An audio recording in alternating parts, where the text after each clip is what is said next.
we need to hold our leaders accountable. Democratic voters screaming about Republican politicians doesn't do anything. Republican voters screaming about what Democratic politicians don't do anything. But when the people who sent them to office call out their BS and scream at them and call their offices and get online and yell about how terrible their own representative is and how bad that policy is, that helps.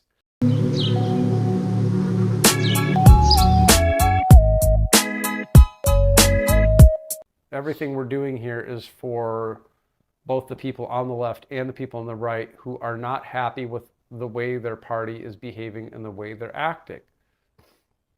And the only way either party gets better is if those of us with a conscience who are intellectually honest and consistent in our worldviews, in good faith, start calling out, like, quit throwing, having a food fight with the opposite side. That's tired, old, well-trodden ground. It's time for, in my opinion, people on the left and the right to start really taking their own party to task. Now, to be fair, I think the left, to certain extents, has been doing this because you've got like the Bernie Sanders and the AOCs, whatever you think of them, who have been really calling out the fact that the Democrats are more for Wall Street than they are for Main Street for years now, calling them out on not being as pro-union, calling them out on not doing anything that actually helps working people or helps deal with the housing affordability crisis. Although Biden was the only one out there with the union guys. Yes, a little column A, little column B. He sabotaged the rail workers strike. He basically pulled the rug out from underneath them, and the media did not adequately cover and report on that. And remember, like what the rail workers were striking about was the very same conditions that very well contributed to the East Palestine railway disaster, which has destroyed an entire town. That town is gone. It's uninhabitable. It's been poisoned. And the rail workers were warning people about that over a year ahead of that, because the private equity that has purchased and has control over these railways basically went from having, I think it was 5 or 6 guys crewing a train for safety and maintenance, have it down to 2 guys running these trains and not enough people doing the safety. And the railway workers tried to strike to deal with the fact that they work weeks and months without adequate time off, just like truckers. They need to be well rested if they're going to do their job safely. And they're not being fairly compensated. When they're off, they have to sit by their phone and wait for the call. And it doesn't matter if they normally work a day shift and they stayed awake all day waiting for the phone to ring, and then they go to sleep, and an hour later the phone rings and they have no choice but to go into work. 1, they're not compensated for it. 2, that is a system that's been set up by the capital class because they want to increase the profitability, and the easiest way to do that is to decrease the number of people who are going out there. And then they go and they strike for it, and Biden basically pulled the rug out from underneath them. So I reject the notion that he is the most pro-union president ever. No, I never said that. Yeah, and no. He did better. That the bar has been set low. He did better than the last couple of Democratic presidents, but the bar is so low right now that those of us who are part of the labor unions not super impressed. Yeah. Well, I mean, it really flipped with Clinton. Clinton was really courting he was trying to work together with the right, and he went pretty far to the right. Yep. Too far. And that's kind of the whole point, is that was the beginning of when the Democratic Party abandoned the working class, whether it was in the form of workers' unions, whether it was in the fast of, keeping up with keeping minimum wage current with the current cost of living, et cetera, et cetera. There are very few voices in the Democratic Party who have actually been holding the Democratic Party's feet to the fire and calling this BS out. And in that, the right, those on the right who are not happy with the way the right is conducting themselves, you need a few voices over there calling them out. And the best example for that, I mean, we could go round and round about unions and who is or is not pro-union enough. But at the end of the day, I want to get to the point that, my entire life, the Republican Party and right-wingers in this country have held as their highest guiding principle the United States Constitution. And in the span of just 6 or so years, you have a sitting president who said, well, somebody asked him if such and such a behavior was constitutional. And he said, I don't know, we'll have to look into that, and maybe we'll have to change the Constitution. And my fellow Americans, and that was one of the things I've always respected about them, was their reverence for the Constitution, said not a thing. And here they're trying to undo the 13th Amendment to the Constitution. And my right-wing brothers and sisters have said not a thing. We have, guaranteed by the Constitution, 3 co-equal branches of government. And they are making dedicated moves to increase the power of the executive branch and diminish the power of the judicial branch and the legislative branch. This is directly in opposition to what the Founding Fathers and the Constitution has indicated, and I hear not a thing from my brothers and sisters on the right. And, there are more than just those examples. We need to hold our leaders accountable. If we have claimed for our entire lives that the Constitution of the United States is our guiding principle, and we continue to support candidates or a party that do not represent our feelings on that, if we continue to support them on that, then that was never actually a value we held. It was a talking point. It was a way to try and shut down the conversation. And in the same way, the Democratic Party once upon a time was a party that put working class people and upward economic mobility ahead of everything, that we have seen over the last couple of decades that no, they prioritize bailing out the auto industry and the banking industry and the housing industry while millions of Americans lose their jobs and lose their homes, and they do nothing about it. That if you're on the right, stop lobbing bombs at the left and start lobbing bombs at your own party. If you're on the left, stop lobbing bombs at the right and start lobbing bombs at your own party. Because if you're not willing to hold your people to account, then I kind of question how solid the ground is you stand on that is going to cast aspersions upon the other side. Kind of a good example of that is Conservative Party and Republicans really place a high emphasis on law and order, right? And we have seen multiple incidences of candidates and politicians on the right who commit crimes or are, what's the guy who got caught transporting minors across state lines? Matt Gaetz. Matt Gaetz. Ethics committee investigated him, and they wouldn't even release what it was because it would be so bad for the brand. But in spite of that, there are still people who continue to support him. While on the other side, what was the Democratic politician in New York? But at the end of the day, the Democrats, when Menendez, that was Menendez, yes, thank you, that was the one. We play fast and loose here. By the way, you're leaning pretty far to the left right now. I mean, physically. What's that? You're leaning pretty far. To the left. Let me bring myself back to the center because that's where I belong.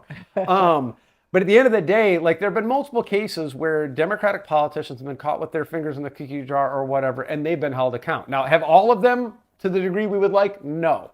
But at the end of the day, there are these one-to-one comparisons where the people on the left are willing to prosecute and shun their own because they behaved in a problematic way. And there On are the right, they never do that. on the right, in fact, they tend to close ranks and distract. And I know there are people on the right, my brothers and sisters, because I've met them. I know that are like, one, they're not comfortable with significant changes or disregarding of the Constitution or significant restructuring of the way this country is run. I know y'all ain't comfortable with that. I know that you guys are uncomfortable with some of the slimy, corrupt, or morally bankrupt people within the party representing you. And my point is that if you don't stand up and hold your own representatives to account, then it undermines your credibility on any of the issues that you really have a good moral standing on, or that you have a good intellectual standing on.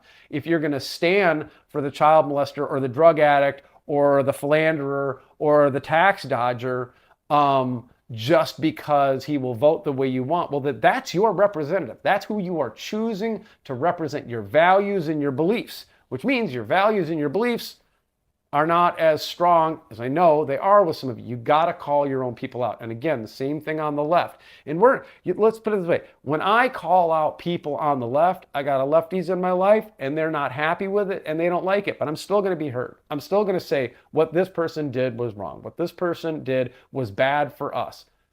Perfect example, Pete Buttigieg. Not a huge fan of him, don't hate him, but I remember this is several years ago when I was still driving long haul truck, and I was delivering freight to the ports in Oakland, California. And these are dock workers, right? Guys that wear high vis, covered in grease and dirt, calloused hands, and working class people that were helping me unload the freight. And I used to deliver to the same place, so I got to know these guys pretty well. Really good dudes, really hard working dudes. I come to find out that none of them lived anywhere near where they worked in Oakland, which, for those of you who don't know, that's basically right next to San Francisco, because they could not afford to, okay? So they all lived in the Central Valley, which on a good day was more than an hour commute each direction, okay? Meanwhile, the people who make good money, I don't know, designing apps or sitting offices somewhere, they make three-figure salaries, and they can afford to live in San Francisco or wherever else. But the ones who actually offload and unload the freight and keep the equipment running that helps our economy work were not paid enough to be able to live close to work. So they had no choice but to live where it was cheaper in Central Valley. So the ones that had the longest commutes, that used the most gasoline, were the people that are frankly the most essential to the economy running. A port is a linchpin in the economy. And you got Pete Buttigieg out there trying to solve some problem in the country by proposing a federal gas tax, which would have disproportionately impacted people who have to drive long distances because they cannot afford to live close to where they work. Or it would have disproportionately impacted people who live in rural areas where nothing is close, and where everybody drives a pickup truck because they do real work. So, that was a stupid policy proposal that wasn't very well conceived. And frankly, there were a lot of people on the left that kind of got pissed at him about that and screamed about it. And he very quickly walked it back and said, nope, I'm not going to do that. And so that's the lesson that we all need to learn, is that if you are a conservative, it doesn't matter how hard the left screams, and to a certain degree, until y'all want to join us, it doesn't matter how many lefties pour out into the streets. Republican politicians aren't going to care. Democratic voters screaming about Republican politicians doesn't do anything. Republican voters screaming about what Democratic politicians don't do anything. But when the people who sent them to office call out their BS and scream at them and call their offices and get online and yell about how terrible their own representative is and how bad that policy is, that helps. So to my Republican brothers and sisters, y'all need to hold your representatives responsible for not honoring our Constitution, for not honoring the values that y'all have claimed were so important for so many years. And y'all on the left need to stop standing for the Democrats and screaming vote blue no matter who. And y'all need to start screaming at them and holding them to account for leaving the working class high and dry and not supporting unions as much as they should. And again, people on the left, you might not like what I'm saying to the Republicans, and you Republicans might not like what I'm saying to the people on the left. But at the end of the day, it is our own politicians who are going to be most responsive to us. And in large numbers, a Republican voter can talk to another Republican voter and be like, man, this whole let's scrap the Constitution, we can't be okay with this, right? And y'all can speak to each other on that level. And the working class lefty talking about how the Democrats haven't done enough to help the working class and housing affordability and whatever else, y'all are speaking each other's language. Instead of fighting with each other, you want the same things. And honestly, my feeling is if Republican politicians really honored and stood by the Constitution, and Democratic politicians really were focused on taking care of working families, I think we can all agree both of those things would make the whole country better, right? So what's the call to action? What do you suggest that people do? Well, kind of coming back, beating that dead horse, good conversations, right? And if you're somebody who doesn't have the patience or the bandwidth to have good conversations with people across the aisle, well, then you need to stay true to your values, not your cultural values, but your national values, okay? And hold your brothers and sisters to account. And but I mean, talking to the politicians, you want them to call their representatives? You want them to email them? What are you suggesting? Not one path to victory, all paths to victory. If you got Facebook groups where you guys are talking about politics, you've got to hold the other voters to account, right? When you've got, let's just use the 13th Amendment thing. I know we're not even going to talk about immigration, right? That is a bigger conversation that deserves its own space. But at the end of the day, birthright citizenship is why Donald Trump is an American citizen, right? That's how he is an American citizen, because both of his parents were immigrants, okay? And the fact that he was born here is why he's able to run for president. So it is a part of the Constitution. It got your guy in the White House. Why, if the Constitution is so important to us and preserving our nation, are y'all okay scrapping it as they are talking about, as they are trying to do? So if you're a conservative voter, the call to action in this example is you start talking to your brothers, your sisters, your coworkers, your family members, your buddies while you're sitting around having some beers. Man, this ain't right. We got to call this out. Yeah, maybe we don't like the current immigration status, but burning a part of the Constitution isn't how we do it. Because if the lefties see us getting rid of the 13th Amendment, they're going to come after the Second Amendment now, aren't they? Because you guys started the slippery slope. You let it happen. And once that floodgate is open, you think it's going to stop there? We already got people in this country on both sides wanting to get rid of free speech, right? Talking about censorship.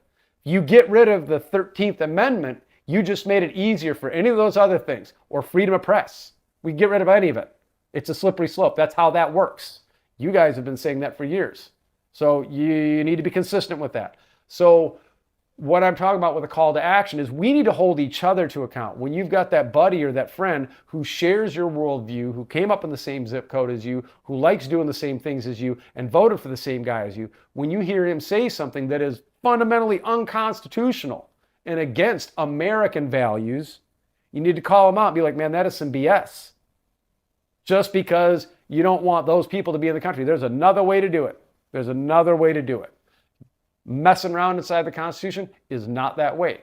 So that's kind of what I mean, that we need to hold our own circles to account. We need to have the courage to maybe not voice the popular opinion, but the correct opinion, the right opinion, the opinion that we've had for years and years. You can't just change because right now, today, you think it's going to work out for you. Because eventually this stuff always comes back around. Someday in the future, somebody else is going to be in office. And if the 13th Amendment is a wipe, then they can decide they can deport anybody. Let's say they want to start deporting, I don't know, anybody who's got even the vaguest affiliation with the Proud Boys or right-wing militias. That doesn't sound like a comfortable place for y'all. Because if you've got a gun and you're in the NRA and you go shooting, chances are one of those guys that you go shooting with is probably in a militia, or 2 degrees of separation is associated with that. So that's the thing, is that we've got to hold our own tribe to account instead of constantly being distracted by the other tribe. And the left needs to do that too. And the loyalty should not be to the politicians or the dipshits that we see on screens. The loyalty should be to our people, the values that are fundamentally American. And those values start with the preamble and the Constitution and the Declaration of Independence. And that should be our guiding principle and our guiding light.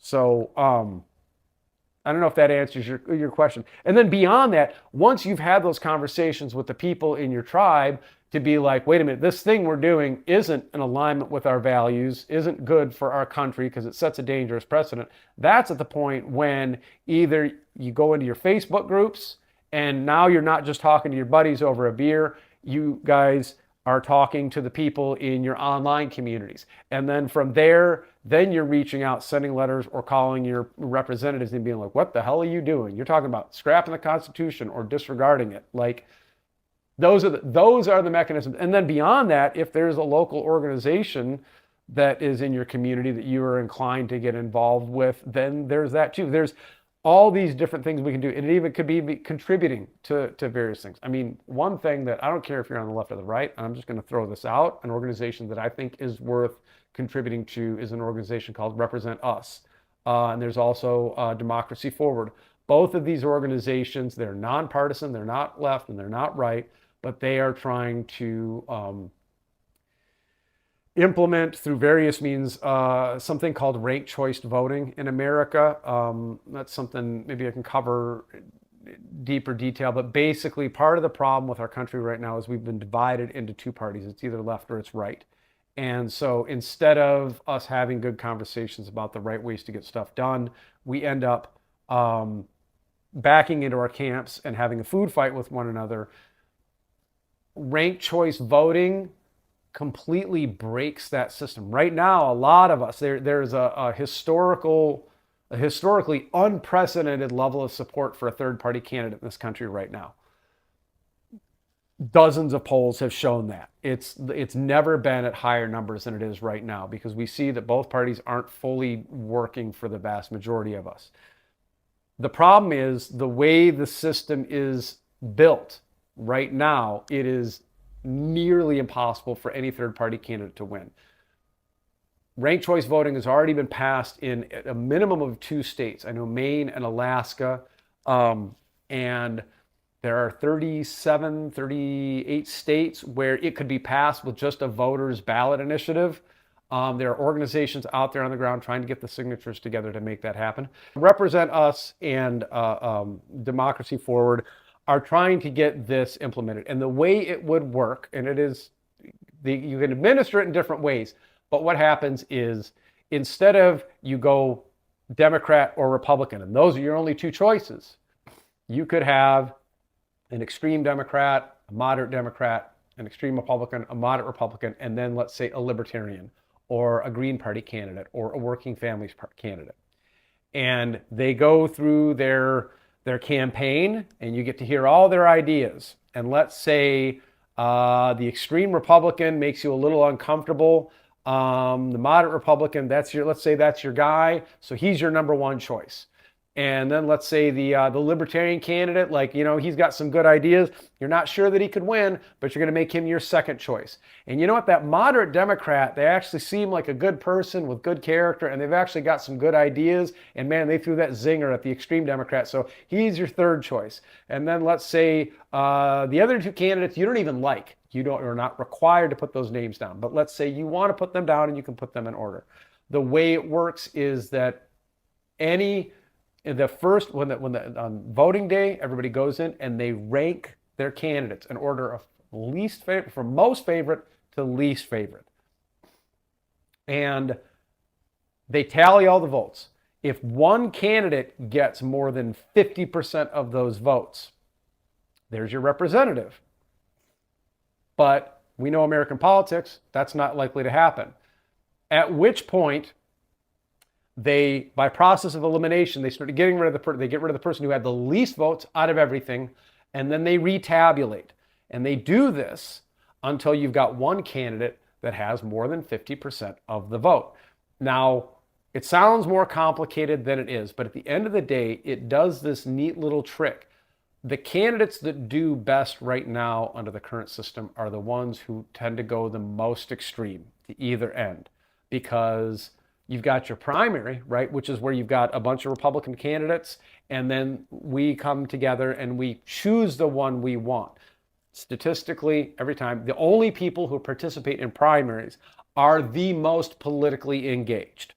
And the most politically engaged tend overwhelmingly to be more extreme to one side or the other.